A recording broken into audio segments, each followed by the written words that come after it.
Hey, how's it going, universe? Welcome to another episode of Zoobox Goes to the Movies. I'm joined again with the past and future guest, Dan Profitt. He's Hello, everyone. coming today to talk to us about James Mangold's 1997 film Copland, written and directed by James Mangold, starring Sylvester Stallone, Harvey Keitel, Ray Liotta, Robert De Niro, Peter Berg, Janine Garofalo, Robert Patrick, Michael Rappaport, Annabelle Sciorra, Noah Emmerich, and just Kathy Moriarty, John Spencer. I mean, Scorsese must have stole Scorsese's Rolodex. You know, he's just like, I'm gonna make an epic too, Scorsese Martin. I'm gonna do it, Marty. So what's your fascination with this movie? Because you suggested this movie. Technically, I suggested the movie, and this is a special request from my brother Jeff. He wanted to do it too. Okay. And I got into this movie because of my older brother Jeff. A lot of movies that I got into were through him. He was really into film, and I was a weird kid who listened to a lot of soundtracks and watched a lot of movies and stuff. Mm-hmm. And because it was all through the filter of my older brother who liked gangster and mob movies, it was Jackie Brown, Mm-hmm. Casino, Copland, these type of movies that 13-year-old Danny was just glued to the screen. And I guess like Glengarry Glen Ross, the last film we reviewed, it was a kind of movie that I didn't really understand when I was younger. It was just really cool. Yeah. And all the performances are so intense, and all the actors are right in their element, and the characters are so full of history and effortlessly fascinating right out of the gate. Oh yeah, it's an easy movie to kind of love right out of the gate. Yeah, I mean, because this is, I think, a kind of something that follows James Mangold his whole career. He's a solid director. I don't know if he's I could pick a James Mangold movie out of a lineup, but the guy knows how to put together a cast, and he knows how to execute, and he's usually working with a solid script, which is why he was able to attract the talent he did. Because I like to what you said about the characters feeling so they effortlessly portray the history. There's some depth there. You feel the relationships. You feel the life. I mean, that's all in the casting. I mean, Right. this is a murderer's row. I mean, everybody brings something to the table that is extra that you as an audience member kind of are projecting onto them because you know who they are. Yeah. And you've seen the other movies they're in. There's this whole history behind every single person, every single character. It's kind of, I was, just watching the movie and I was thinking about the cast. I was like, holy shit. I was like, how did James Mangold in his second film, this is his second movie, and he gets this cast? How did that happen? This is a cast Scorsese would have a hard time getting together, Well, you're right. It was the script, and I was watching a little behind-the-scenes thing on it, and that's what everybody was saying. The producers, the actors, everybody involved with the project was like, I got the script in front of me, 3 pages into it, I was hooked, and I couldn't stop reading it. Yeah. And apparently it just spread around. Ray Liotta was interested in it from the first draft. Yep. How many people could say, yeah, I wrote a first draft of a movie, and Ray Liotta and Sylvester Stallone jumped at it. Well, it's actually, it's funny. Just a little bit of trivia. They offered the role of Freddy to Gary Sinise, and he passed. Oh, wow. Well, thank God he did, because one of Sylvester Stallone's finest performances, maybe even his best. Yeah. I mean, in Rocky and the original, First Blood, those are two of his best performances too. But in this one, he has a level of maturity that he didn't have in those movies, and he plays a completely different character than he would normally play. Yeah, he plays against type, right? Because he made this around the same time he was making Demolition Man, and The Specialist came out. Yeah. He had kind of a weird dip in his career, and he kind of wanted to reattach himself to being a serious dramatic actor again. So he was actually looking for something like this.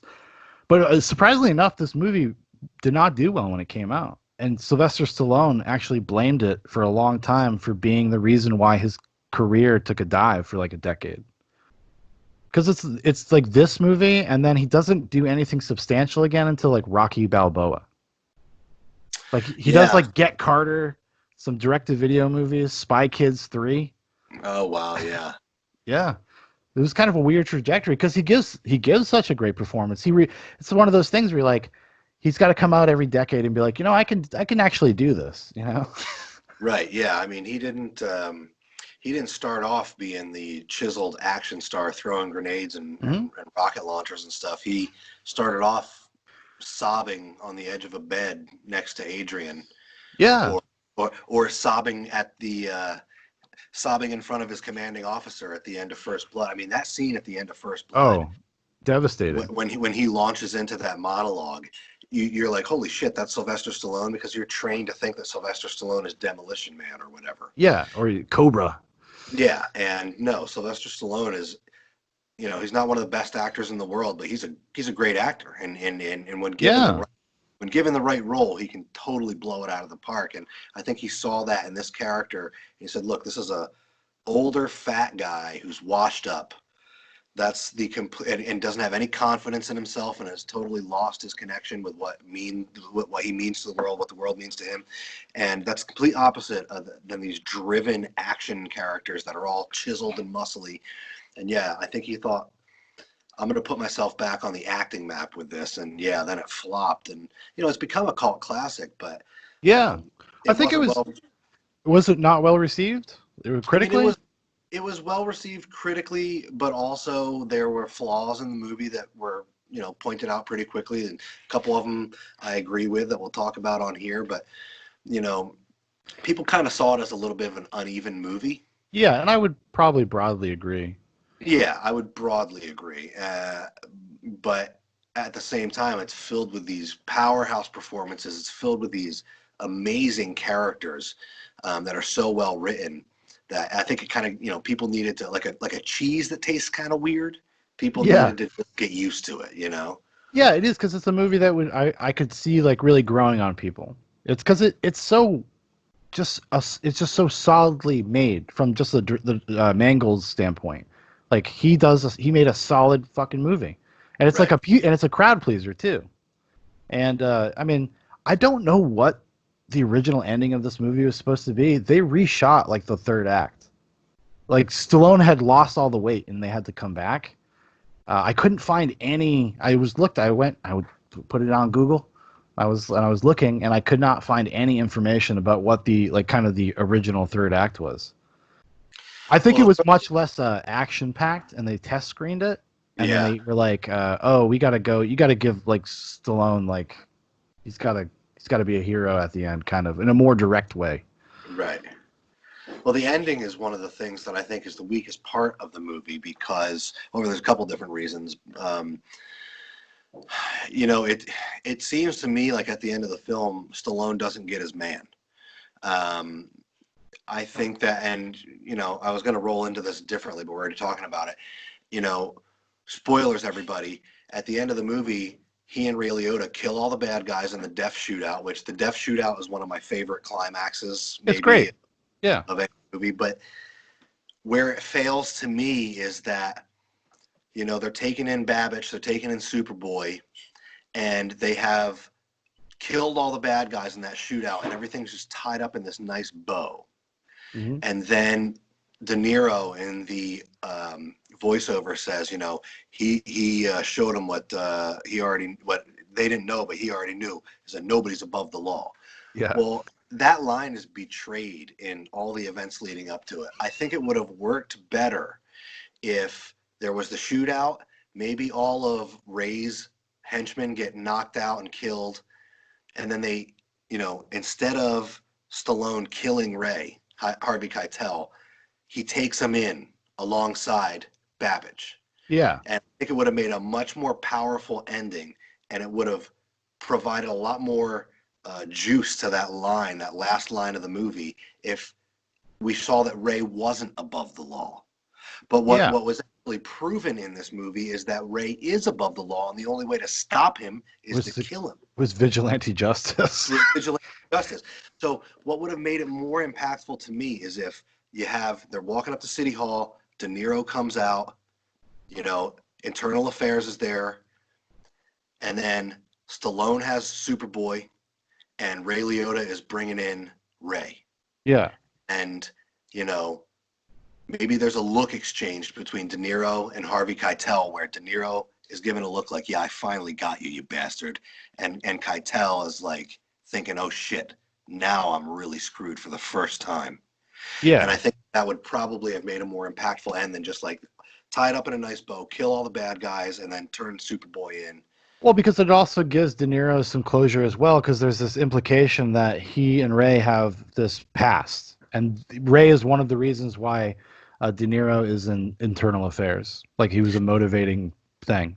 Yes, and it would have given more final end to his relationship with Figs, because the whole movie, it's been very clear that Ray kind of betrayed Figs, and now Figs is on the outs, and it's just like everything's just too clean at the end, and those histories are sort of left out in the air, Yeah, it and doesn't. It doesn't do it because it has all these characters, and if one of the criticisms I have is that the internal affairs investigation is not very clear what they're actually like. I didn't when I was watching it last night. I was like, because it'd been a while since I'd watched this, and I was like, why did they only tell you that this is like a mob related thing at the fucking end of the movie? They don't talk about that at all until the end of the movie. Like there's entire scenes with Robert De Niro. I mean, great scenes from an acting standpoint, but they don't actually communicate any information. And I was like, that's crazy. it's this weird thing that the movie does where it'll feed you some things and then have you assume some other things. Like the Sure. mob is only mentioned in the first and second acts in the movie as being the owners of the banks that the cops get their loans from. Okay, so I might have missed that then. But it doesn't go any further than that. It Yeah. doesn't actually implicate that the mob is pulling any of the strings. It makes it seem like Ray is pulling all the strings, when in fact Yeah. he's just being, manipulated by the mob. But at the beginning of the movie, you have this. The other weak part of the movie, I think, is the first scene, the opening, the first 5 seconds. You have Robert De Niro doing a useless voiceover. Yeah, but That, well, that at the beginning and the end, it's pretty useless. yeah, It's and weird. You're like, why? This is not from his perspective. Why are we? What are we doing? well, I think it's because what year did this come out? I'm trying to find it on here. I mean, it's almost 97. like yeah. Okay, so here's what happened. James Mangold saw Casino and was like, I want to have that Robert De Niro voiceover in my movie, even though it doesn't make sense. And so the very opening of the movie is just a helicopter shot of Garrison, New Jersey, and then a pan up to the George Washington Bridge, and De Niro just spoon feeding you this information that you're going to find out through the actions and actors on the screen in a Yeah. few minutes anyway. Yeah, And it just it's very weird because actually in the director's cut, the voiceover is slightly different. In the theatrical version, he actually even talks about Stallone's character Freddy, and he makes mention that he's deaf in one ear. And he's like, and they always underestimated him. Like that's in the theatrical cut. They cut that in the director's cut, and it's slightly a different opening. But there still is, the voiceover where he introduces Freddy. But that one piece of information is not there in the director's cut, which I think is you know better. I'm beginning to think that I've never seen the theatrical cut of this movie, or if I did, is the first few viewings that I had of it back in the '90s on VHS tape. Yeah, Because as I was saying before we started the call, I bought this director's cut off of eBay specifically because I wanted to see some new stuff, and I feel like I'm watching the exact same movie. And I think that I may have only seen the theatrical cut of this movie a couple of times. I don't know. yeah, And you most mentioned the ending is different too. yeah. Well, because in the director's cut, it just pans up over the city, and then you get the Robert De Niro VO. The theatrical cut actually has an extra scene where it's Stallone back in Garrison, sitting with his partner, overlooking at the George Washington Bridge, and they get a call, and he kind of just smiles and shrugs and goes back in the car and takes the call, Huh.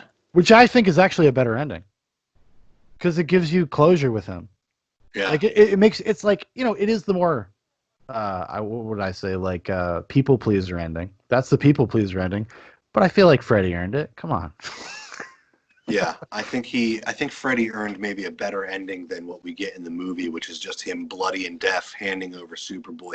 And he does have like that one last moment of the film where the NYPD come in to take Superboy away, and Stallone like grabs onto him, like Yeah. you're not taking him from me. Like he's afraid to even let Superboy out of his view, because he's just so afraid that as soon as he's out of his control, that this corrupt system's going to take over, and whatever's going to happen is going to happen. And also he's worried about Ray. He's worried about Ray's reach. He doesn't know who works for Ray. Exactly. They actually, I think they make mention of that. That's why he specifically is like, I am bringing this to De Niro. Like, I'm bringing him there. Right. That's why they have to wait. That's a little contrived, and it's the way to create a set piece that they wait until 6 a.m. the next day. I was actually wondering when I was watching it, and he said, wait, why is he going to wait till 6 a.m? And then it clicked, oh, he's taking him directly to De Niro, and De Niro's not going to be in his office until then. Yeah. But yeah, I thought about that. It's because it's constructed like a Western, so he needs to be the last honorable man. This is when Stallone. There's a great moment, and it's when after Ray chastises him, he's like, you don't, this is a boy's plan. You came up with this on the back of a matchbook.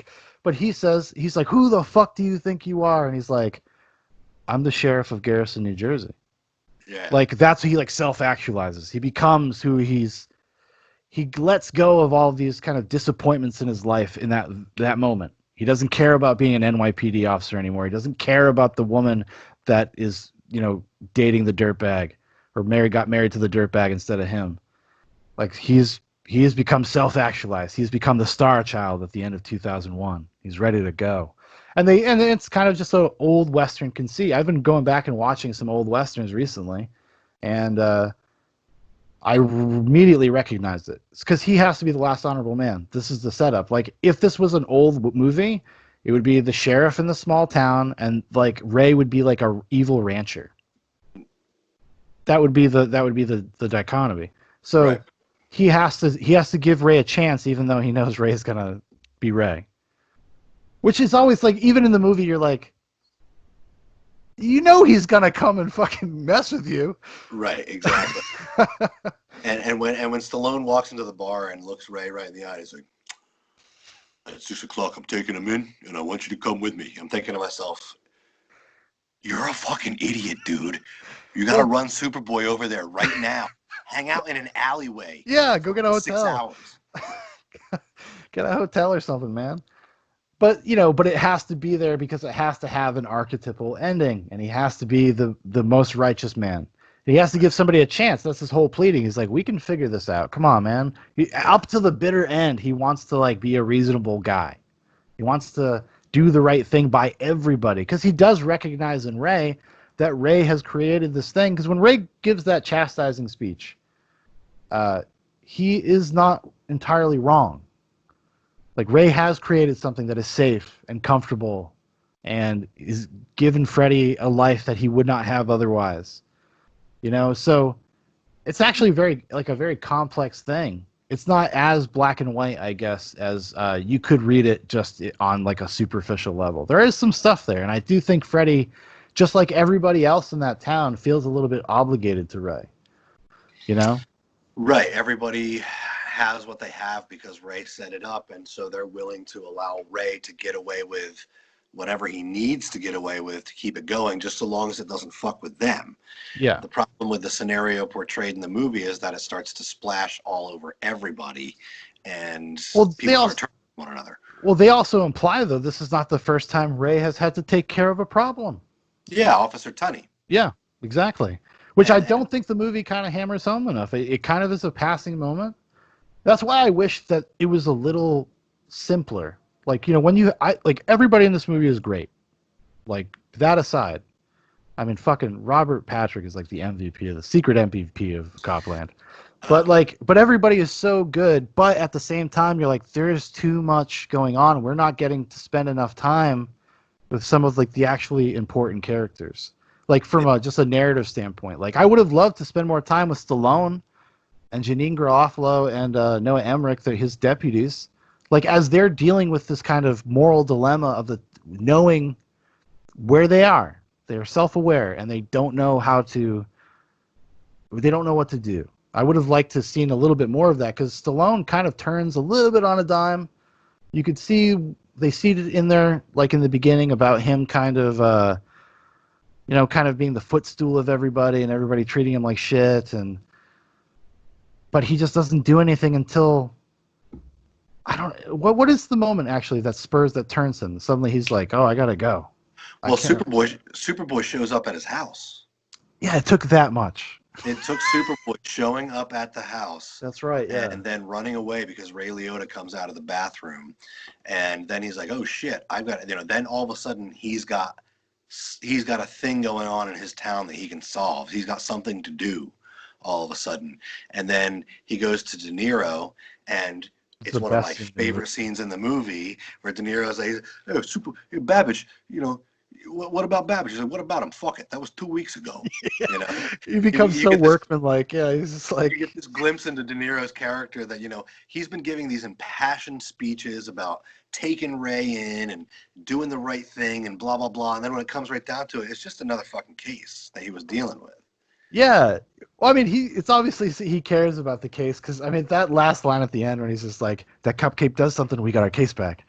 But Yeah, yeah, a little bit yeah. of It's a little bit of it's almost trivia. like Oh, it's no, almost like a go. subtle manipulation of Stallone because if he I felt think like he it's pushed him too far in each direction, he wouldn't go. yeah, I think it's meant to do that. I think that is what they're kind of implying that he's playing a game of some sort for some reason. I don't know why, but it's a great scene. But It is and it's just De Niro firing on all cylinders well, one with of a the great sandwich in his yeah. hands.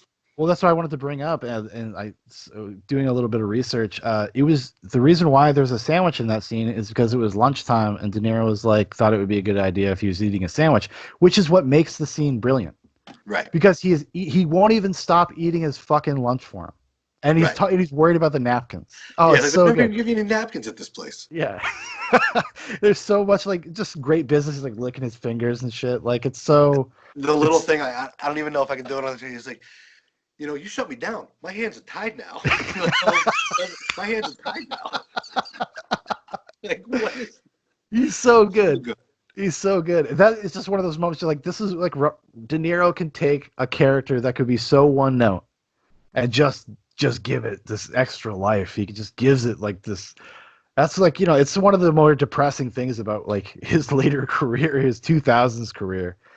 He started making just the fucking awful movies, but because he's so fucking good. It's something like Copland really reminded me of like he will take even these small little incidental roles and he could just blow everybody off the screen. I mean, no, even Harvey Keitel doesn't look good next to Robert De Niro.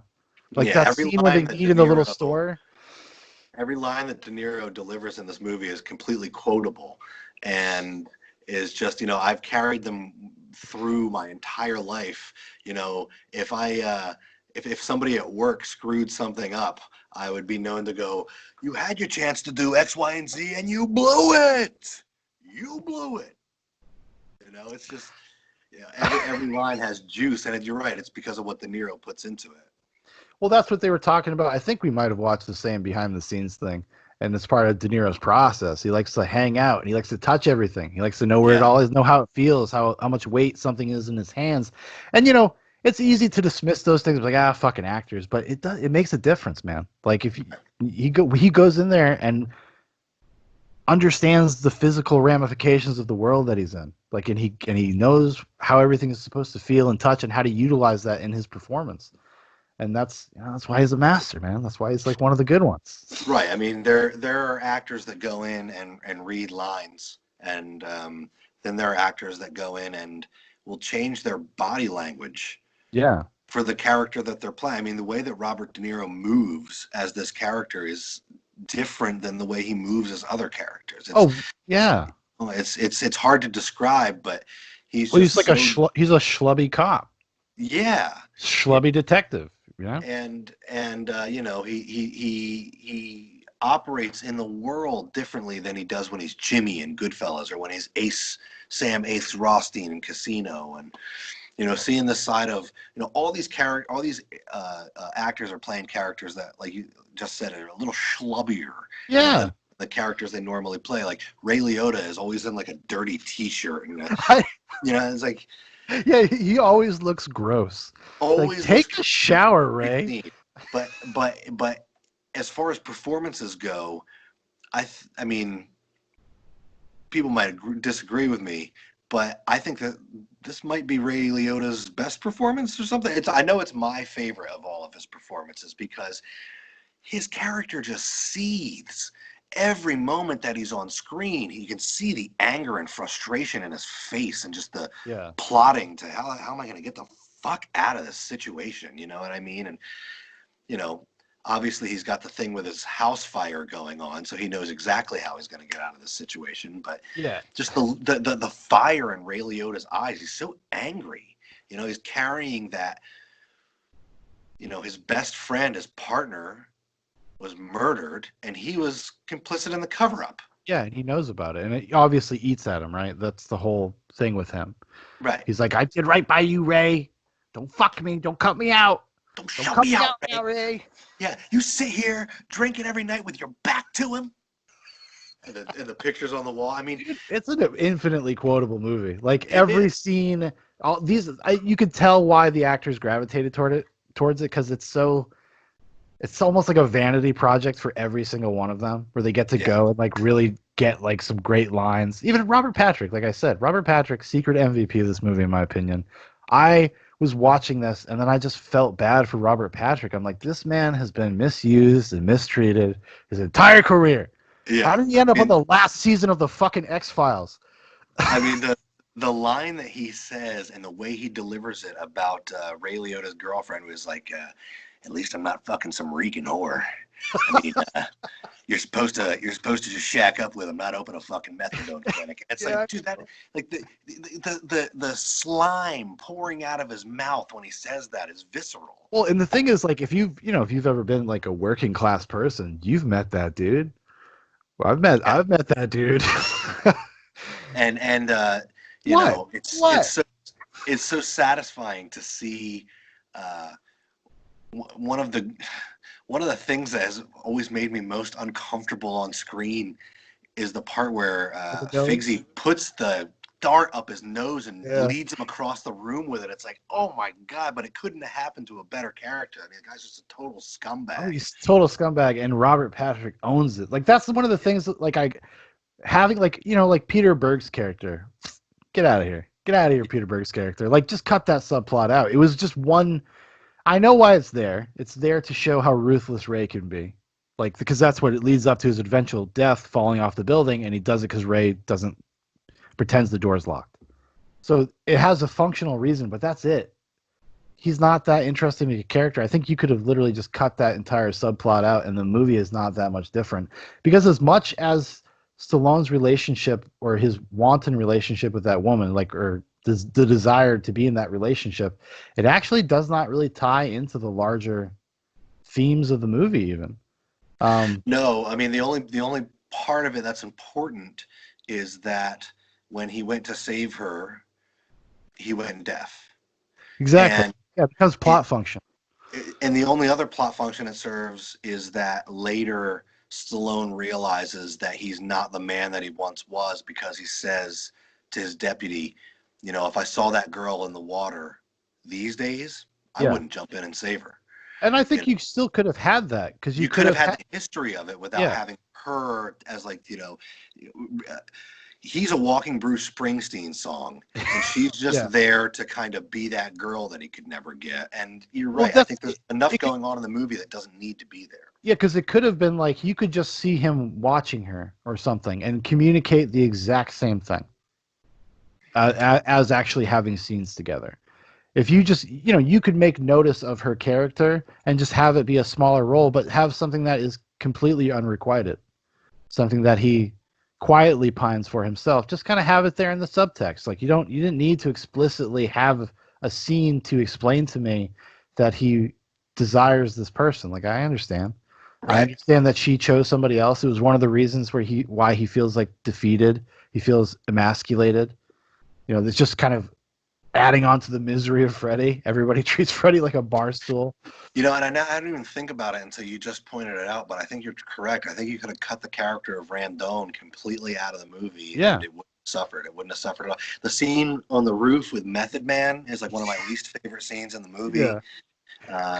Method Man, Eat your Fruit Loops. Officer Randoni. And I thought for the longest time that I didn't like that scene because I genuinely looked at Method Man's character because he plays that character as pure evil. Mm-hmm. And you just, I thought, oh, okay, well, he's being pure evil. He's beating the hell out of this cop. He's going to leave him to fall off the roof. And really, it's just that Method Man's a terrible actor, and that scene Yeah. doesn't need to exist. Yes, exactly. It's just one of these plot function scenes that's supposed to, like I said, inform you about Ray a little bit more, show you how ruthless Ray is for, like we didn't already know. He's like willing to kill Superboy, and they've said that he's killed other people. Like you didn't need to show me. You don't need to be so explicit all the time. That would be my criticism of this movie. It's like you don't need to over explain it to me because the other characters that I actually want to spend more time with suffer for it, and I think the story as a whole suffers a little bit for it because of this kind of I don't know what I'm saying. Extended character stuff that I just don't understand why it's there. Well, I think that what he was trying to get through was how sad history and all these lives intertwined, and yes, Randone is sleeping with wife, and so that creates a unnecessary drama. But one last thing I want to say about the Method Man scene is that it falls into this category of like, obviously some studio guy was like, hey, we got to have one of these rappers in here. Hip hop's a big thing here. It's on MTV. They got MTV Raps now. We got to get a rapper in here. And it's like, you could have any like tough looking guy play that one bit part. Yeah. We had to get Method Man, and we had to have a guy who's so terrible at acting, he sticks out like a sore thumb. Well, it's distracting. When he wipes his nose, when he walks away, like he does it with like this flair, and I'm like, I know. That. Why is that shot? Rapper, why was that shot even in the fucking movie? You don't even need that shot to establish we know what's gonna fucking happen. We know he leaves. You don't need to do this, Mangold. But and yeah, like the subplot with Ray's what were you gonna say? Oh no, I was just saying it's a distraction to cast Method Man. It's a distraction because you're like, that's fucking Method Man. Yes, totally pulled out of the movie. Oh wow, it's Method Man, and yeah, I can totally see some exec being like, what we really need to do is put somebody in here that the kids know. Well, I wonder because Debbie Harry's in the movie because apparently she's friends with James Mangold somehow. She was in the movie that he made previous to this called Heavy. She had a much bigger part, but she's in the director's cut. She was cut out of the theatrical cut, but she's in this one. So he's got some weird connection to the music scene or something. I don't know. I don't know why you'd have. What part did Debbie Harry play? She's the bartender at the Four Aces. Okay, all right. But she's only in the opening. In the director's cut of the opening, she's the one that Freddie asked about quarters. Gotcha. Yeah. Which I don't even know. And that was another moment because the only movie I've ever liked Debbie Harry in is fucking Videodrome. The only time her vacant, expressionless, untalented presentation was appropriate. Like Cronenberg, she's such an empty vessel in that movie. She's an object in that movie. So it makes sense for her to be like that. But she's just like that in general.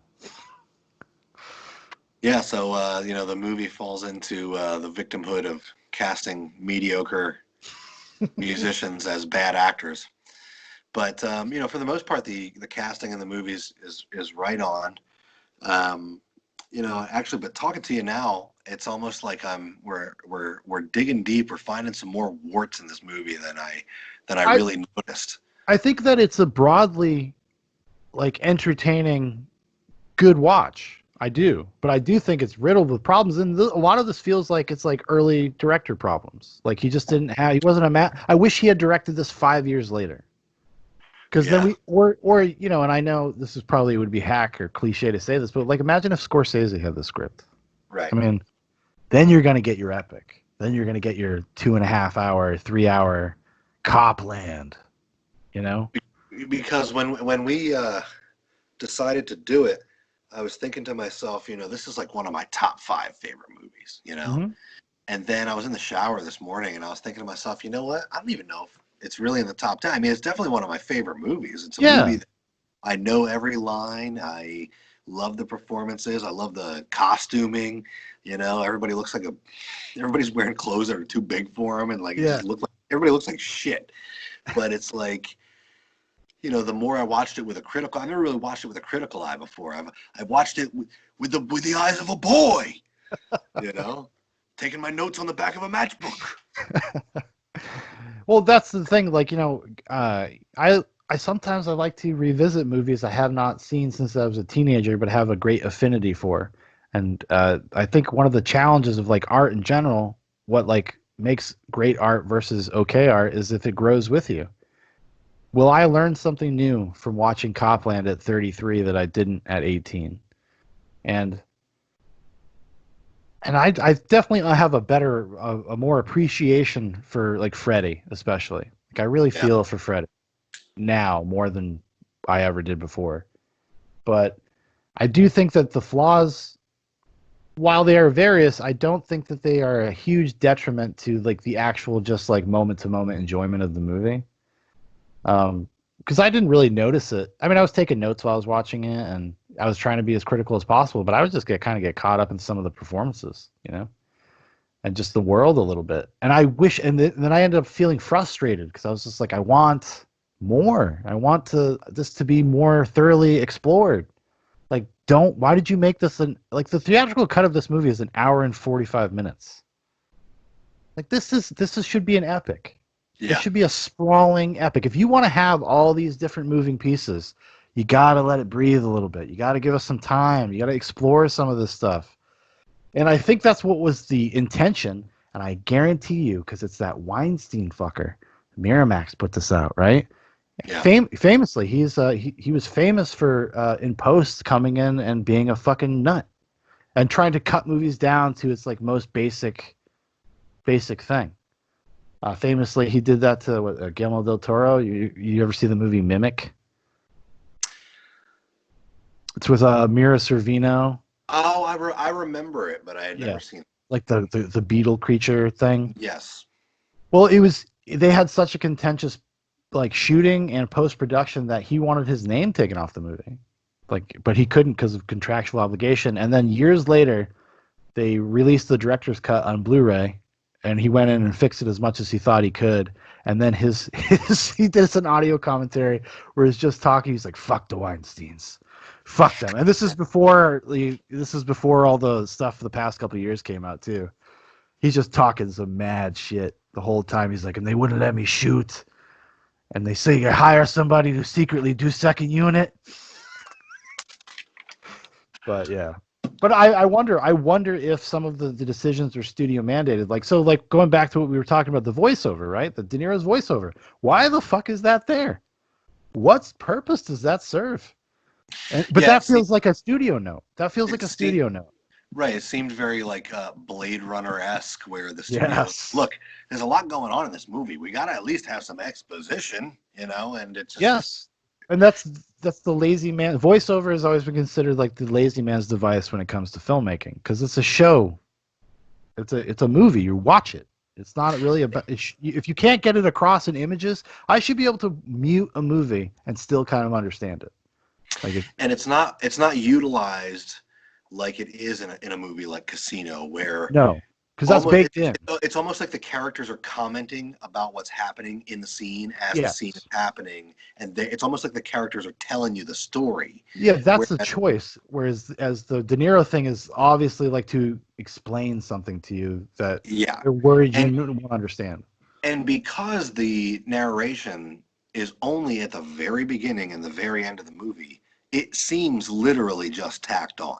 Mm-hmm. It's not like it weaves throughout the story, and you're seeing this from sort of De Niro's perspective as the elements of the story move along, and maybe he's pulling the strings in a way that we didn't really realize before because he's given some insight through the dialogue. No, they're just like, De Niro, get in the booth and say a couple things about the beginning of the movie, say a couple things about the end, okay? Remember what you did in Taxi Driver? We really like that. You speak softly. You speak kind of lethargic, and like and the lines they give him are kind of bad. It's not even great voiceover material either. I mean, I understand what you were saying about when you mentioned it earlier, and he's like, and that's when they like learned that no one was above the law. Which is kind of a corny conceit, like a kind of a nod to like the westerns that they're kind of pulling from. It's also just kind of a bad line. Well, I mean, you're pulling a double whammy. You've got a really overused cliche, which isn't even true, tucked inside a voiceover narration that is giving you the story instead of showing you the story. Yeah. So it's double bad. And yeah, I think you're right. A director that was a little more seasoned would have gone, hey, look, the audience already knows this. Yeah. And it's actually a cliche that even like you shouldn't have such a bad cliche be the cherry on the top of your movie. You should try to avoid cliches in your writing altogether. Of course, yeah. And so it just seems to me like, yeah, a writer who wrote a script as good as this one would not top it off with the phrase, no one is above the law. Executive producer move. Okay? I mean, it made me chuckle. I was watching it last night. I was just like, holy shit. I was like, they really said that. Holy shit. And it's because he sets up the line. So he showed them what they knew, but nobody knew, or whatever. He says it in like a really awkward way. And they're like, Yeah. what did you show him, De Niro? Nobody's above the law. If you have to. Actually, the entire premise of the movie is that all these people are above the law. Okay. Yeah, yeah. I mean, the voiceover in this is almost as useless as I recently revisited what is it? Not Escape from Mars. Ghosts of Mars. John Carpenter's Ghosts of Mars. Have you ever seen that? Mm-mm. Okay, probably skip it. But I probably will. They did this thing in post where they decided that they were going to have like the movie was going to be a flashback, and like you would have the lead character that ends up living, and then she would be being kind of debriefed by her superiors. And they utilize the flashback where they will cut back to her. She will say a line of dialogue that is meaningless, and they fade back into the movie. And I felt like that here. I was just like, this is completely superfluous. This does not need to be here. And it hurt the movie too. It hurt the movie because it makes you feel like it doesn't trust you to figure it out. Like you're in the theatrical cut in the open VO. De Niro tells you that Freddy is half deaf, which is what Figsy tells you 30 seconds later. Right. That's insane. And they continue to drill it through the entire movie, like when they're listening to records and having dinner, and she says, you can get this stuff on CD in stereo, which, okay, let me point out one thing. They had stereo vinyl records in the 1970s, okay? Yeah. This fucking lady does not know what she's talking about. And then on top of that, you just have to hammer home the line again, it wouldn't really matter to me, And it's like, oh, is that because you're deaf in one ear there, Stallone? Why would that be, sir? You know who actually I also really enjoyed this time was Kathy Moriarty. She plays Harvey Keitel's wife. Kathy Yes. Moriarty, another Scorsese steal. She was in Raging Bull, co-starred, with Robert De Niro. Have you ever seen Raging Bull? I have never seen it in sequential order. I've seen several clips from it throughout the years. Dude, one of these days, Dan, I'm gonna drive up there. I'm gonna drive up to the woods with you, and we're gonna buy a projector. We're gonna do a film festival in your backyard. Yes. But yeah, I thought she's really good. I have always kind of liked Kathy Moriarty, and I wish that she had been given better material in her life. Because what did she do like around the same time she did this? Oh, Casper. Have you ever seen Casper?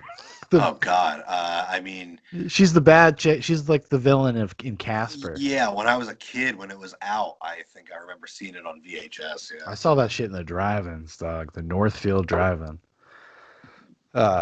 Yeah, but I really liked her in this for some reason. She has this just this bitchy energy that I kind of I kind of appreciated when because the one good thing that Officer Randone provided this movie, him being in it, is the weird subplot that goes nowhere of him sleeping with Ray's wife. Yes. And it's I love the fact that it's one of these small town little details that she is so bitchy about it. She's just dropping off one bag of garbage in front of his house. One bag of garbage that's full of identifying information. Yes, because she's trying to stir the pot. So yeah, she's trying to stir the pot, looking for attention. Right, exactly. To the point that, Stallone is walking away from her door, and You know, as far as he's concerned, it's resolved. He found the evidence that it's her trash bag, and of course, being such a wet blanket, she looks him in the eye and says, "No, that's not my trash bag," and he just goes, "Oh, okay, I believe you," and starts to walk away. And she provides one of the slimiest lines in the movie that I Yes, love, yes. where she goes, "You tell Joey that if he doesn't want to deal with my trash, then he should stop soiling my sheets." Yep. And then immediately says, "You gonna tell Ray about this?" It's like, you fucking bitch. You just want to start trouble and stir the pot Yeah, and but be yet another person that's taking advantage of poor Freddie I and know. fucking, putting him in a position he shouldn't be in. Yes, yes, exactly. But I just love the texture of it. Like it added this like little small town thing because that is the kind of pettiness of small towns, Yes. where people that like, put their garbage in somebody else's garbage can. And they're like, "Why you put your garbage in my garbage can?" Yeah. And like the Quaalude housewife who just like wants to get caught shoplifting or something. Like when I worked at Whole Foods, we would I mean, yeah, there would be homeless people coming in like eating Mm-hmm. food out of the hot bar, but that actually like wasn't a big deal in terms of the bottom line. The stuff that really got stolen was like the high end skincare products and shit Mm-hmm. that were being stolen by the rich ladies who could afford it but were fucking bored out of their minds Mm-hmm. and wanted to do something exciting on a Wednesday afternoon or a Wednesday lunchtime. I'm going to go into Whole Foods and I'm going to steal $600 of Dr. House. I'm going to do it. I'm going to do it right now. And that's exactly what this fucking lady is doing with the trash bags. I'm going to do it. I'm going to put my trash in front of his house. And if I get caught, I get caught. And fuck him and fuck Ray and fuck everybody. And it's just like, you're right. It's such a petty little small town thing. And Kathy Moriarty, just her spirit like reminds me of my aunts. Like she's like this very Massachusettsy kind Yeah. of New England vibe. And it's like, the movie does one of those movie things where, she writes the note on the napkin and then puts it on the drink and gives it to him. It's like, "I made this for you. I made this. And, Caitlin saw it and she was like, "Why didn't you just tell him why didn't you just tell him Yeah, what's on the just tell fucking him. note?" You Yeah. know what I mean? Like, the dude is so hammered that he could conceivably drink that whole drink and never see what's written on the note and then like put it down at the party and everybody else reads what's on the note. Yeah. But he just happens to see it. And it's actually, we've gotten to the point where we're kind of trashing on the movie now, but one of the best shots in the movie that made me think, wow, how long did it take him to frame this shot? Was when he puts the drink down and you can just barely see through the Yeah. glass. It basically says the word "kill you," and you're Yeah. like, holy shit! It probably took him 6 hours to light To light that, yeah. and to light that and get it just so when he puts it down, you can see just those words through the glass. I mean, that's the kind of filmmaking that like Well, that's those little details really matter when you're paying attention. 100%. 100%. Actually, we have not talked about Superboy at all. Michael Rappaport. Um, What Babbage? What about him? Fuck him. That was 2 weeks ago. yeah.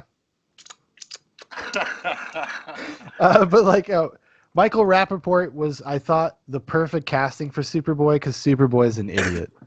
And nobody plays an idiot like Michael Rappaport. Like Yes. he exudes this energy of dummy, like New And he York is dummy. hands down one of my least favorite actors in anything.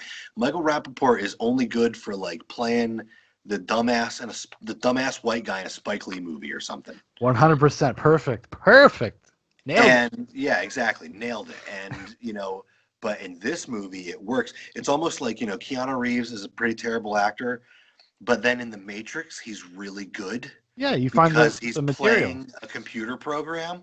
So he should be kind of stiff and emotionless and Yeah, detached. it's kind of like if I don't know if you've seen them, but the John Wick movies. I like Mhm. the first two. It just worked.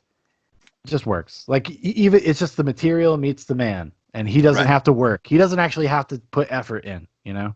And so Michael Rappaport in this movie falls into the role perfectly to the point where I don't dislike him at all. In fact, I feel really bad for him the Yeah, you entire. feel empathy because you're like, oh, this is a guy over his head, and he's too stupid to know it. And because that was one of another thing that I was always kind of puzzled me, just like the plot of the movie. I'm like, what did he think he was going to be able to do for him? What did any of these guys think he was going to be able to do? And then when Harvey Keitel just comes out and says it, like this was a foregone conclusion. Like, you think I got that kind of reach? Yeah, exactly. And it's like, well, Did yeah. nobody else realize this? Everybody's convinced that Ray's gonna hook him up with like this secret police, secret life. Yeah, like this Witness underground protection railroad life. for corrupt cops, And it's like, yeah, where did you think that was going to go? And he gets on the phone with I get the commish or whoever, the guy who's higher up than Ray, and he's like, "You got to take care of this, Ray. If they don't find a body in that river, they're gonna start looking around." And then he's like, "It's my nephew." And he's like, "Didn't you say he's adopted?" And it's like, everybody just wants to kill Superboy, and Superboy, I mean, he didn't really do anything wrong. He just kind of was in the wrong place at the wrong time. Yes, and he was drunk. And he was drunk, so he misjudged the situation. I think that's kind of what they're kind of implying. And then the director's cut, they actually lean into that stuff a little bit more, because they lean into because I don't think in the theatrical cut, the race politics of it aren't even a factor. But in the director's cut, it's hinted at. Then I gotta say, Sean, I don't know if I've ever seen the theatrical cut of this movie, because I always remember the race stuff, and of course, for anybody watching at home, if the world is still here in a couple of years or even a couple of months, the summer of 2020, there's fucking race riots going on all over the world. Yes. And one of the reasons we kind of wanted to cover this movie is because it's about a corrupt police force who's responsible for the death of a couple of black guys who didn't do anything wrong except just fucking around, and a drunk cop who overreacts, blasts the fuck out of him, and then turns to his powerful uncle and is like, "Can you help me?" It's a great scene, though. When this is another beautiful Robert Patrick moment. We found the piece. We found the piece. We found it. We got it. Man, fuck you, man. And that guy also is great too. It's kind of hammy, but it's just it works. The EMT and there's guy. Another great piece of acting in that scene where Harvey Keitel, one of the greatest actors to ever be on screen, is. How did I write it down? Harvey Keitel, a good actor, acting badly when he's walking around going, "Oh God, he jumped! Yes, he jumped! Yes. Oh, I can't believe it! He jumped! Superboy jumped off the bridge!" Yeah, it's like, oh, you know what I mean? It's a great piece of work that he does there, where he's just so obviously putting on a show. Yeah, but that comes through in the great acting. Yeah, he's 100%. acting like a guy who's a bad actor acting. Yeah, Keitel is fucking people don't give enough respect to Keitel. He's kind of a little bit underrated, man. But go watch have you ever seen Bad Lieutenant? Yeah, and I've never seen Harvey Keitel in a role that I couldn't take him seriously in. Yeah. I mean, he just maybe we should, if you're ever up to it, man, we could do Bad Lieutenant someday, because I'd love to revisit that in this kind of format and have a long form conversation, because that is a fucking crazy ass movie. I would have to sit down, and it's been a long time. Long. Yeah. I just remember the scene where he's like, "Oh," and he's naked, and you see him.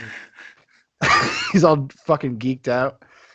Yeah, but I remember the race politic bit being part of it, with how they call him Superboy because he saved those black babies from the fire. Yeah. And the whole point of him getting out of this is that, they'll forgive you for killing these two grown black men who were totally unarmed because you saved those black babies a couple of years ago or whatever, as if that gives him some kind of karmic debt. Well, hey, you can go out and accidentally kill a couple black guys now, hey, why not?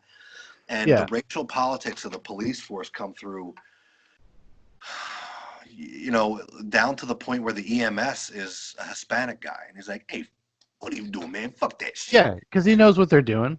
He knows what they're doing. And it's probably, this is, it's one of these weird things where I guess there's some sort of cultural dissonance, because it's just we have in our media, in our culture, since literally the beginning of filmmaking, at least, corrupt police. It's just always been there. It's just always part of our culture. And so when people are acting like it's some sort of, I don't know, like it's blindsiding people, like, "Oh, okay, guys, thanks for paying attention." Right. Police corruption has been around as long as police. As the police, the goddamn Irish. Those fucking Knicks. You I can't pick. trust them. You can't trust those people. I'm telling you, they're gonna throw you in a goddamn wagon. I mean, come Yeah, on. we should have never let them be white. Um, so, but yeah, I mean that entire dynamic. It's kind of it's a little bit abandoned after that first scene. Yeah, yeah, that's what I mean. Like, it's one of these another one of these subplots that's kind of they throw it out there, but they don't really do anything with it. They just kind of it's just kind of out there, Right. and then they never pay it off, or they never seed it into the story. They don't. I mean, I guess other than the fact that everybody that lives in Garrisonville is white, I guess. Is there any black kids? I didn't remember seeing any black characters. No, it seems like a very racially homogenous town. So I think, and that's, I actually now I remember James Mangold was talking about this because he grew up in an area that was like this, Washingtonville, I believe, that was all firefighters, EMT workers, and cops, Right. and it was part of the '70s white flight out of New York City. It was like the Right. gentrification, or not gentrification, but there was Reverse gentrification. yeah, reverse gentrification. There was a massive amounts of working class and middle class white people moved out of the city because of the crime rates. I mean, the '60s or in the '70s, New York City was fucking wild. That was like the Wild Yeah. West out there. If Yeah. anybody's seen the movie Death Wish, the original Death Wish with Charles Bronson, that's kind of what that is all about. Right. Um, have you ever seen that franchise? Just as a tangent, have you ever watched the Death Wish movies? No, in fact, I only came to know that they existed a couple of years ago, but Ooh. I would like to watch them. They seem a little hard boiled. Oh, yeah. I mean, the first one is a legit good movie. Like, it has an interesting kind of premise, and it's about the nature of revenge and how it's kind of a dead end. It's kind of this useless pursuit at the end of the day, and it has like a coherence to it. And then for some reason, they're like, "Oh, we're just going to turn this into an action franchise." And Charles Bronson's just going to kill bad guys, and every movie a woman gets raped, and then he goes after the killers. That's what happens. Very much, you could not make Death Wish today. They tried to with Bruce Willis. That's a very weird movie. Have you seen the one with Bruce Willis? No, because I decided that I'm not gonna take that in until I pay the first movie the respect of having Yeah, watched that and taken it. I don't want the original tainted by whatever fucking Bruce Willis did.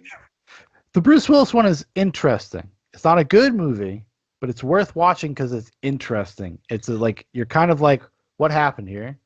And also, it does have some. It's Eli Roth directed it, the guy who did Hostel. Yes. Um, but it's worth watching. It's a very weird movie. It's a very weird movie. Sorry, I didn't mean to get off on a weird tangent, but watch if you do watch Death Wish. The first two are solid movies. But yeah. Sorry about that, folks. That hot Copland talk. I ruined it. You ruined the Copland talk. Well, I mean, just going through my notes here, one thing popped out to me. What I think is kind of the thesis of the movie, when Ray Liotta says to Sylvester Stallone that being right is not a bulletproof vest. Yeah. And I think that Yeah. Freddie seems to think that it is. Freddie seems to think that if he can just show people the evidence that Ray's doing this corrupt shit, that everything will turn out, just like you said at the end when he walks into the bar and gives Ray that one last chance. Yeah. I mean, he's lucky he walked out of that bar. Yeah, well, that was another weird thing, because when they shoot the gun next to his ear, and why didn't they just fucking cap his ass? Because the movie wasn't over yet. Yeah, I guess so. I mean, I guess there are limits, and then to be fair, they're not out trying to murder everybody. They're not that corrupt, right? And they think they'll probably get Freddy to play ball, like, well, this is a warning, and we're gonna do what we're gonna do, and you're gonna walk away. They didn't expect Freddy to trudge through the town with a shotgun, or not a shotgun rather, but just as his snub nose there. No, he's got a shotgun too. Does he have a shotgun? Okay, that's what I thought. Okay. He takes the first shot and then it jams. Which, another thing, as a person who shoots bullets into living creatures for a living, yeah, I want to say that the gun deaths in this movie are frustratingly inaccurate. Okay. Bodies do not react this way when they are shot. And I know that it's a Hollywood thing. Yeah. You know, I know that Freddy's a great shot. That's established at the carnival when he hits 4 out of 5 right in a Yeah. row. But um, when he shoots the guy in the heart, and the guy goes completely stiff and like, and then slides down the wall. You know what I mean? It's like that's not the way. If you shot somebody in the heart, they would still be able to shoot you before they died. You know, Yeah, they're of just course. not Yeah, going to yeah. crumble and collapse and go into shock immediately. No, it was definitely. I think that entire sequence is a nod to old westerns where they just be like, Yeah, "Pew, exactly. dead, Exactly. pew, dead." I mean, Ray Liotta pulls out that goddamn little snub nose, and he shoots like at Harvey Keitel from what, like 20 yards, and Yeah. nails him. Yeah. You're like, I don't know, man. I don't know, because he wasn't even aiming. He's like with a cigarette in his mouth. Yeah, exactly. And having actually taken shots with a revolver and a long, not even a snub nose. I have a revolver with a 6.5-inch barrel, and Yeah, that thing can be inaccurate depending on the wind or, yeah, or whatever the situation is. I've taken shots at animals with that thing from 15 yards and missed, you yeah. know? And now I have an actual long range gun where I don't have to be praying to God that I'm going to hit this cow with a 357 at 15 yards. But yeah, that entire sequence, it's one of my favorites. But it also, watching it this time with all this experience behind me using firearms at work all the time, I was Yeah. just kind of rolling my eyes because the rest of the movie has a realism that Yes. really pulls you in. And then, I mean, obviously, 90% of an audience that's watching this movie isn't going to be familiar with the way a body reacts when it gets shot, but it took me completely out of the moment. Yeah, I can totally understand that for sure. I mean, I've shot a lot of guns in my life, but I don't have the same experience you had, and I was like, eh, Yeah, I because you like we couldn't understand the way a body functions. we couldn't have contrived a better way to do this, guys. Like, couldn't Ray Liotta just run into the house or something? I don't know. Or just like I just the sequence of events felt like a at that just in that last part, because I love the build up. I love that walk, that lone gunman, like the last good man, the sheriff Yes. walking through the town, and the beautiful use of the like kind of that sonic buzzing noise. So you've right in with Stallone, Yes. and he's all disoriented. It's so good. It's so effective. And the dude's like on his porch getting the paper, and he sees Stallone like hobbling down the street. He's like, "What the fuck is going on, Freddy? Is that you?" Yeah, yeah. That guy, he doesn't have a speaking part, but he's actually a pretty decent actor. That dude. He doesn't actually have any lines in the movie though. I, He's I just figured he was some extra because uh, he do you- doesn't have any lines. he's actually he plays um Murphy. He's RoboCop in RoboCop 3. Oh, he's the guy. Oh, okay. Yeah. It's a legacy. Yeah, I Um, guess so. yeah, he's actually a good actor. Like he's been in other stuff where he's good. And now that I'm saying that, I'm praising him. I can't think of anything, but just trust me, everybody. He's actually okay. It's got like some great like little bit parts too. Like what's his name? John Spencer. John Spencer. Are you familiar with the movie The Rock? The Rock with Sean Connery. Yes. Are you familiar with that movie? I fucking love that movie. Okay, so John Spencer is the guy that is basically the operative, the head of the mission that Sean Connery fucking hates. He's the one that got set up by. He's Womack, Okay. and he's got a very small part in this. But whenever I see him, all I can think of is the scene in The Rock when he bends the quarter and cuts the glass. He's like, Womack, you piece of shit! I should have known it was you. Little random thing for you guys. Speaking of bit parts, there was a couple of connections to Glengarry Glen Ross that we reviewed last time, and Yeah. I wanted to go through all of them because I wrote stars next to all of them. The lawyer that is speaking for the paramedics is the same actor that You're gonna sell me some land. My Mhm. wife filled out a form, and now we're getting plagued by all these salesmen. So I was like, oh, I only picked it up because we had previously mentioned the go to lunch scene, Mhm. which there's a go to lunch scene in Glengarry Glen Ross, but That's true.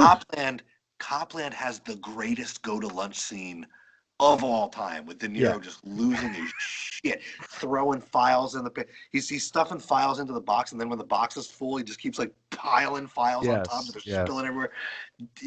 Go to lunch, and the guy holds up his sandwich, Yeah. I was and gonna he's say like, go to lunch. that's a great like Mangold is good like that because he's kind of a populist filmmaker. If you like look at the rest of his he's directed like Walk the Line, most recently Ford v Ferrari, but he knows how to see like a little moment like that, because that's a little humorous, funny moment that also feels real. The guy's like, I'm already fucking eating my lunch. Yeah, and I had in my brain, and this must be from another movie, or I was thinking maybe it's from the theatrical cut, but it's probably not. I thought in my brain that De Niro threw the guy's lunch into the trash and then said go to lunch, but Oh shit! I think I'm just misremembering that.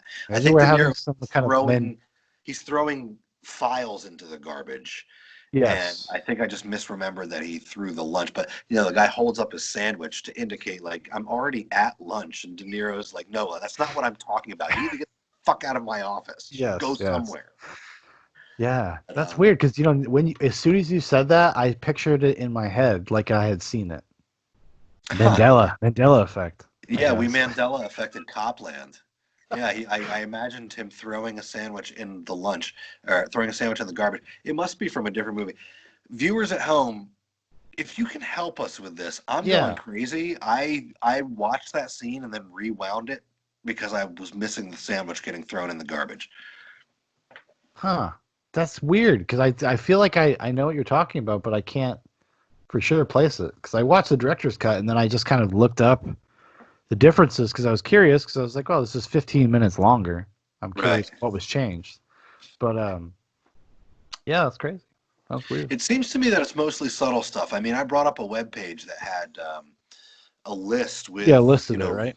yeah, with pictures of all the little changes that I made. But what I would like to do is just A B it. Maybe even like have director's cut on one TV and the theatrical Yeah. on another TV, because the changes are so subtle. I didn't even notice any of them. And as we've been talking about it more, I think that maybe I've only seen the theatrical cut a couple of times I because know I have only seen the theatrical cut probably once. I saw it when it came out. I remember I lived in a house where, if a Stallone movie came out or if a Schwarzenegger movie came out, it was going to be in my house at some point. My dad was right, going to rent it. So we just, oh, the new Stallone movie's out.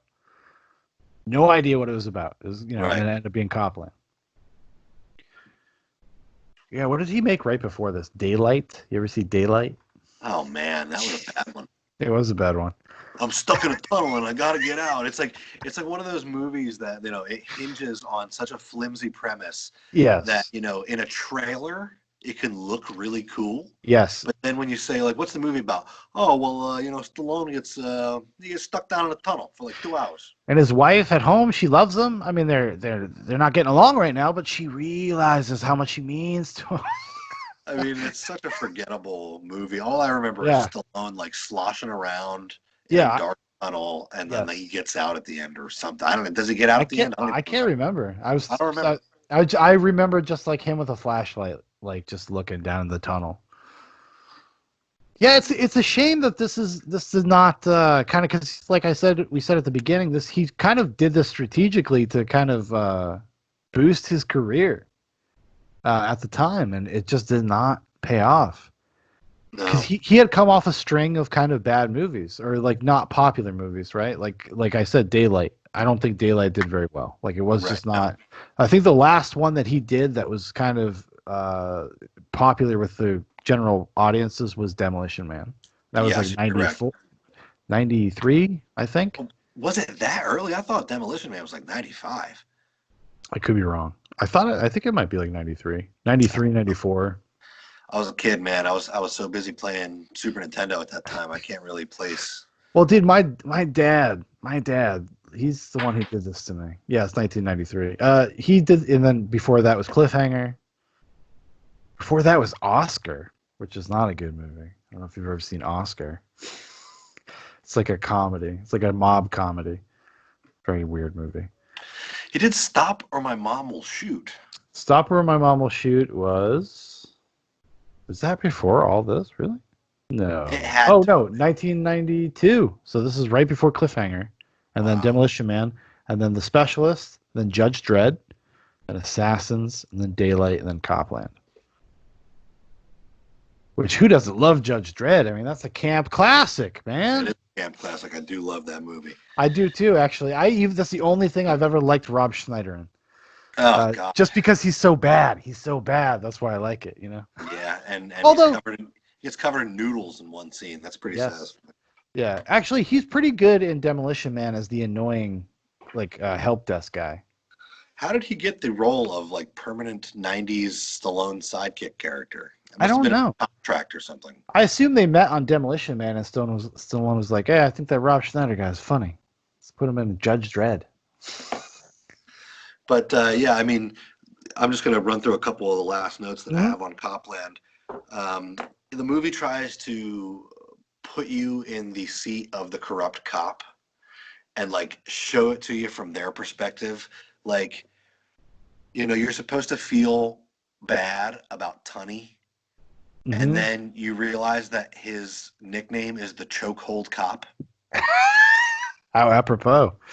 He's flipping through all these news articles and it says, the chokehold cop. Yeah, Tunney. And it, of course, made me immediately think of the George Floyd situation. Yeah. And the fact that, being a chokehold cop is standard operating procedure for police officers these days. They have Israeli IDF training.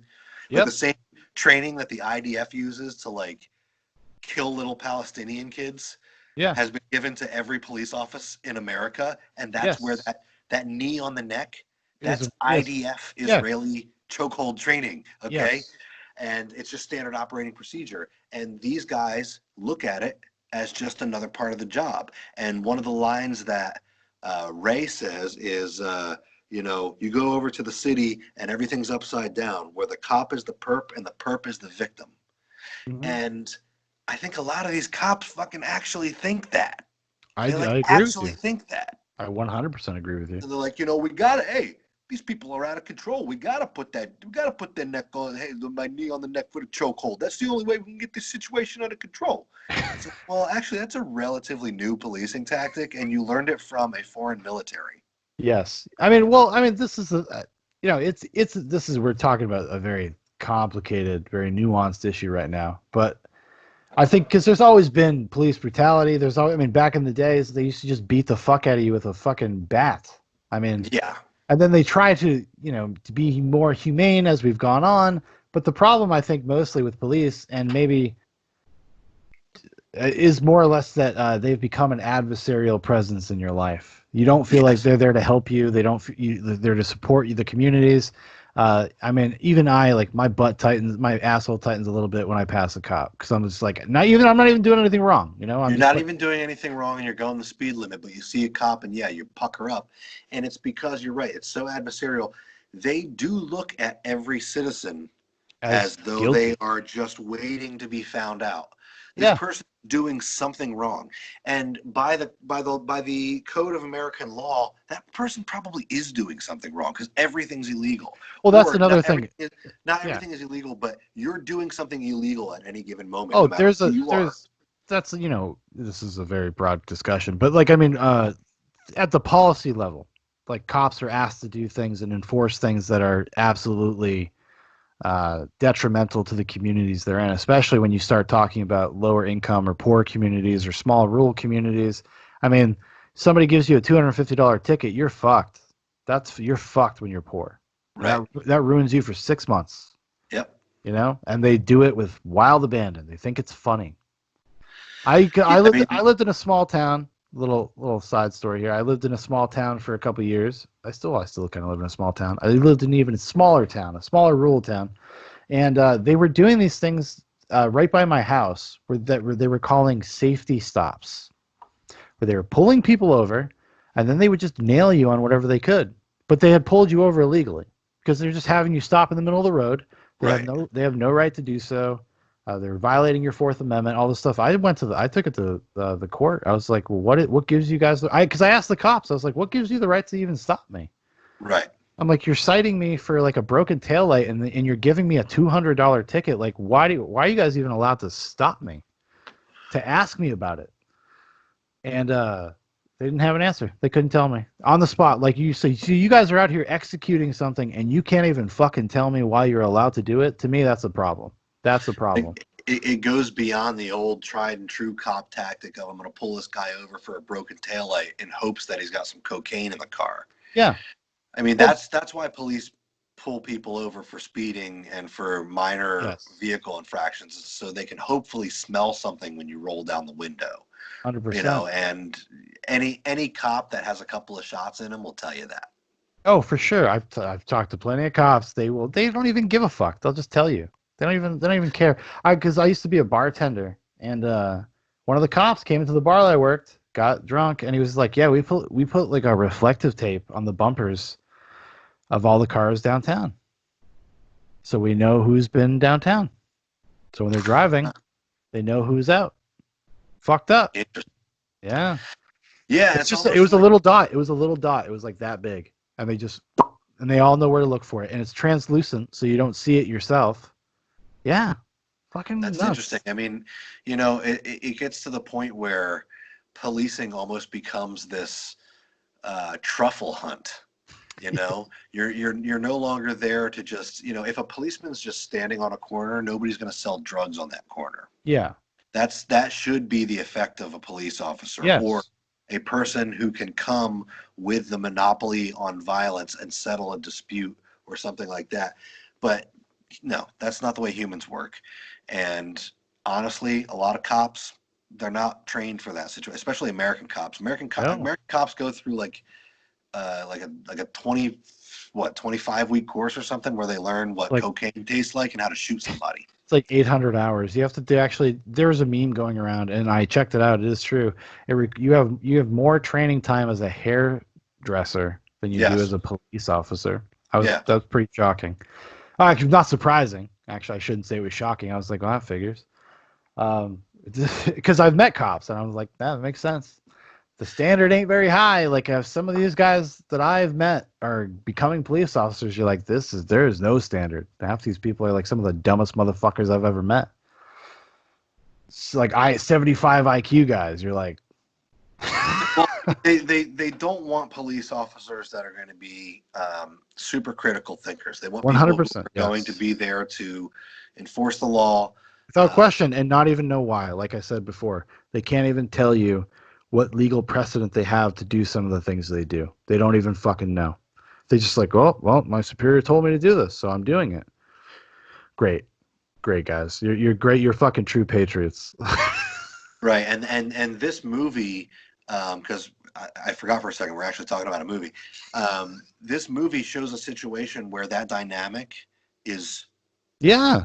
put back onto the cops themselves, where their Yes. web of corruption gets so thick that all of a sudden another cop is like, wait a second, this is fucked up and people are getting hurt. I've got to stop this. And then it becomes a cop on cop thing. Yeah. And actually where the drama of the film comes from is Freddie actually getting the sack to go, you know what? I'm going to go up against these guys. Well, that's one of the beautiful things I think about the end of the movie and like about the character arc that Stallone gets to play out. And I wish we had just spent a little bit more time kind of working on it in the movie. But is this self-realization, the self-actualization where he's like, I'm the sheriff of Garrison, New Jersey. Like, I am the sheriff. Like, it's in a weird, quiet way. It is the thesis of the movie. It's like the point of the movie. It's the point of his character that he not only accepts his role, but embraces it. Right. And where he's been, he's been not clout chasing, but he's been just kind of pie in the sky dreams, and every time he gets rejected is a huge disappointment, even though he knows he's never going to get on the NYPD. And at the Right. end of the movie, he just doesn't care because he just embraces who he is as a Right. Whereas man and as an officer. it's a complete inverse of the first scene of the movie where he gets so distracted just looking over at the George Washington Bridge Yes. that he crashes his cop car, and the cop car wedges into the embankment in such a way that it's pointed directly at the city and the bridge that, he can't get there. There's this huge body of water between he and the city. And, of course, it's pretty obvious symbolism. Yeah. But, yeah, he goes through this character change where he starts the movie off with his head so far up his ass, his head so far in the stars, that he has a fender bender and crashes his cop car. And then by the end of the movie, he just doesn't give a shit. All he wants to do is turn in Superboy and actually do his job for once. I think that's kind of what makes the theatrical cuts ending actually more appropriate for his character, because it is this full circle. Like, he now can look at the bridge and look at the city and not be bothered by it. Right. He accepts it. He's like, I am the sheriff of Garrison, New Jersey. Like, he's in it now. Now he feels like he has purpose. This is not a conciliatory prize. This is not like coming in second place. He like embraces his role. And I think that is the point of the character. So I did miss that in the theatrical cut. So when I read that was the scene, I did remember it. And I was like, oh, that's a way more appropriate way to end this movie, actually. Yeah. But, I mean, I've covered everything. All my notes. The only other thing that I had is that Ray Liotta actually plays Han Solo in this movie. Okay, I want to hear this bitch. At the end of the movie, when he's got his money. Okay, he saved the princess. Actually, he killed the princess by accident because she was in the house. Yeah. But he's got his money. He's getting the fuck out of town. He doesn't want anything to do with Ray's problems, with Freddie's problems, with nobody's problems. I got a check for $200,000, Freddie. And he decides, I'm getting the fuck out of here. And then he's driving down the highway. And one of my favorite moments of the movie, when he looks in the rearview mirror, he's totally silent, blazing down the highway, and he keeps looking in the mirror, and then he finally goes, will you shut the fuck up? He's sitting there completely silent, but that one line betrays that his mind is racing. I mean, it's just like that is only Ray Liotta could pull that scene off. Yes, right? that is a Ray Liotta moment. Will you shut the fuck up, please? And then he shows up at the last minute, a la Han Solo at the Death Star, to save the hero's ass and help him complete his mission. So yeah, I thought when I was watching that, I was like, I've seen this before. Well, that's the thing. Like, there is so many archetypes, and like, famously, obviously, Lucas is pulling from so many of what's his Hero with 1,000 Faces? Right. Joseph Campbell. Joseph Campbell's here, yeah. And so all stories kind of pull from that, So there you can. That's one of the cool things when you start like really engaging with like storytelling, movies, literature, whatever. You just see these patterns like throughout humanity, since the dawn of man, since we've been telling stories, we're telling the same fucking stories over and over again. Yeah. So much so that you can see Star Wars and Copland. Right. Right. The filthy, greasy rogue who almost abandons his friends, but just enough. He's just good enough to get that conscience kicking around and finally come back at the last minute. See, now, normally I would, if somebody would say what I'm about to say, I'd be like, get out of here, you fucking hack. But I want to see some face swap tech with Ray Liotta and it's Han Solo. Ray Liotta specifically from Copland, just completely replacing Harrison Ford. And only, like, they got to find a way, though, to only use the dialogue from Copland. Right. Like, he's in the cockpit of the Millennium Falcon, going through hyperspace, looking in the rearview mirror. Yeah. Shut the fuck up, please. Raw, Chewie. Somebody asked me that I did some friends and I went on their podcast and they asked me, they're like, with all this like this face swap tech and everything, like, what would you like replace Steve Irwin with? Like, or no, what movie would you put the Crocodile Hunter into? And my answer was Liam Neeson's role in Schindler's List. I could have saved one more. Yeah. Oh, crikey. Oh, this is bad, eh? Been 10 Jews. This is bad, eh? Don't get in that train. Don't get in that train, eh? Do that, mate. But yeah. Oh, this has been a great time, man. Thanks so much for doing this. This has been awesome. Yeah. I really, you know, in doing this call, I explored the movie in a completely different way, and actually, I found that there are way more flaws in the movie than I really ever gave it credit for. But the truth is that honestly, at the end of the day, those flaws don't really matter because I just love to put the movie on and watch the actors do their thing. Yeah, it's kind of like it's one of those comfort blankets, right? There is so much. I think a movie like this, I think for both of us, is so wrapped up in the time that we like first saw it and then watched it all the time. Like I was just like you. Like I've seen this movie probably like 20 times in Right. some sort of version or some sort of or seen parts of it or put it on or and so it like being objective about it doesn't actually change the way I feel about it. Like I still like enjoy it. I'm still like, Right. oh, this is like I enjoy watching this, even though I do think it's very flawed. Yeah, and having popped all the pimples on the movie, I'd still put it, you know, if I was a bachelor and it wouldn't annoy the hell out of Caitlin, I'd probably watch it again tonight because just watching Ray Liotta and Robert De Niro and Stallone just tear every piece of dialogue up. It's Oh yeah, awesome, man. They're all at the top of their game in this movie. I would watch the scene where De Niro eats that sandwich on a loop. Yes. Yeah, I should have Yes. some sort of weird drugged out party someday, and I'm just gonna have that on a projector behind everybody Just for a 6 second loop of De 4 hours. Niro going like, I gave you the chance to be a cop, and you blew it. yeah, like that's just every part of that scene is great. And you know, it's just there's so many that this movie is a tapestry of those kinds of scenes, and it doesn't matter that it's overstuffed. It doesn't matter that some of the plot threads don't go anywhere. It doesn't Yeah, matter that there's a couple of little flaws here and there because everything else about the movie is so great. And you're right, it's comfort food. This is a chop suey of a movie. You know, it doesn't matter how many times you eat it, you'll eat it again next week because it's just so damn good. exactly. 100% agree with you, man. But yeah, I think that you got any final thoughts you want to give on Copland? No, I think that was it. You know, Yeah. it's not a perfect movie, and the older you get, the more you realize how imperfect it is. But that, like you said, that doesn't change your enjoyment of it at all. It's a great No, movie. I'd recommend it to anybody. so would I. I think a generally anybody would watch this and enjoy it. Like it has so many good elements that even though that they don't all come together and gel perfectly at the end, you still feel like you feel like you had a worthwhile experience. Yeah, And that's really all you can really hope for with a movie, you know. And I think at the end of the day, no movie is ever perfect, and except maybe 2001, but that's because I'm a fucking pretentious douchebag. I thought you were gonna say Terminator 2. Sorry. Ooh, actually, fuck you, dude. I think you're right. Well, actually, no. RoboCop. RoboCop's like a perfect movie. That's a Robo, five-star film as fucking far as I'm amazing. concerned. John Carpenter's The Thing. What am I talking about? There's plenty of perfect movies. I take it all back. Actually, yeah, John Carpenter's The Thing is that is my for just nostalgia and everything. John Carpenter's The Thing is my all-time favorite movie, and that's the movie that I put on. I'll have it on mute and just have it on. It just makes me feel comfortable.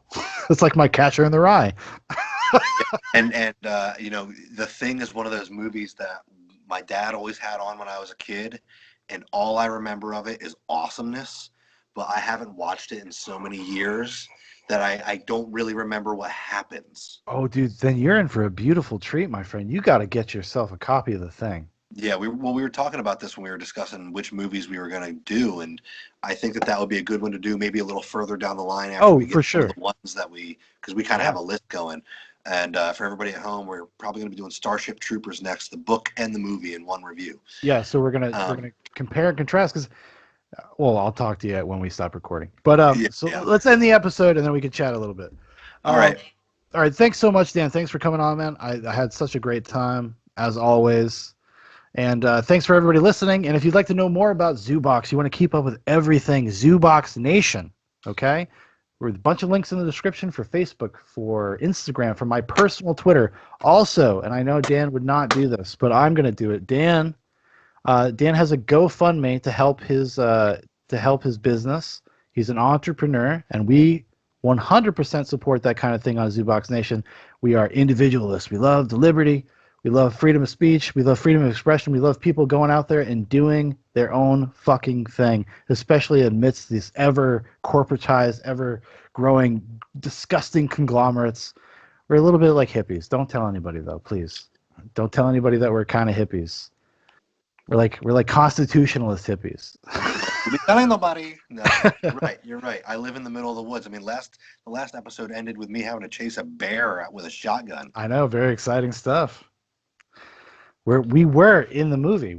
It was the full experience. Everybody got the full experience. Like went when we talked about Glengarry Glen Ross, like we ran the gamut of like what it means to be a man in the modern era, and then you went and fought a bear. Perfect way to end that episode. That's it. And I'm sitting on the skin right now as we speak. All right. So, but check out Dan's GoFundMe. It's going to be in the description to this episode for all like 60 of you that listen to this. So, thank you so much, everybody, and have a good night. And thanks again, Dan. Thank you, Sean.